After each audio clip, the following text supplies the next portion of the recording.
Hello, my name is Olivia Marcucci, and I'm an assistant professor at Johns Hopkins University. And I'm Kelly Harris, an assistant professor at Washington University in St. Louis. Along with our co-authors, Erin Park and Madeline Yu, we're excited to share our new article published in Educational Policy Analysis Archives on how local policy actors in Missouri make sense of school district state takeovers and how they think about terminating them. State takeovers are when a state government removes a locally elected school board and replaces it with an appointed one, usually because of poor academic performance or financial issues. While this policy has been around for decades, it is overwhelmingly implemented in predominantly black school districts. Despite extensive nationwide use, very little is known about how to terminate this policy intervention. Our study looked at how local policy actors, like elected and appointed school board members and district administrators, talked about these takeovers and how they thought the state should eventually return control back to elected boards.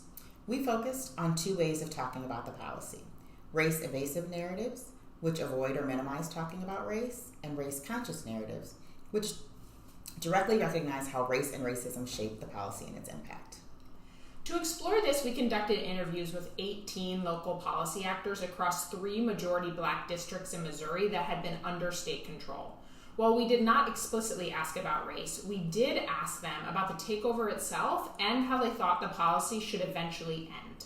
We found 3 key things. First, local leaders had complex ways of talking about the takeover, often using either race-evasive or race-conscious narratives. Second, those who used race-conscious narratives tended to question the legitimacy of the takeover, contextualized it within the broader struggle for black political enfranchisement, and trusted the capacity of black communities. And third, these perspectives also shaped how leaders thought the takeover should end. Race-evasive actors emphasized accountability metrics like test scores as the most important trigger for returning control, while race-conscious actors emphasized community engagement and rebuilding trust with families as essential to the transition. So what does this mean? Because of the centrality of local control of school boards in the civic vitality within this multiracial nation state and the highly segregated nature of our schools, we believe that policy actors should be encouraged to understand and interrogate race in this policy. If our united goal is to preserve American democracy, despite its imperfections, then problem framings that encourage termination of state takeover and therefore a return to local democratic control via elected school boards should be encouraged. Race-conscious perspectives, while diverse and dynamic, can create more opportunities for vibrant democratic processes. In contrast, race-evasive approaches risk extending the harm of disenfranchisement by over-relying on technical measures often rooted in structural and systemic racism, like test scores, by expressing skepticism about community capacity for self-governance.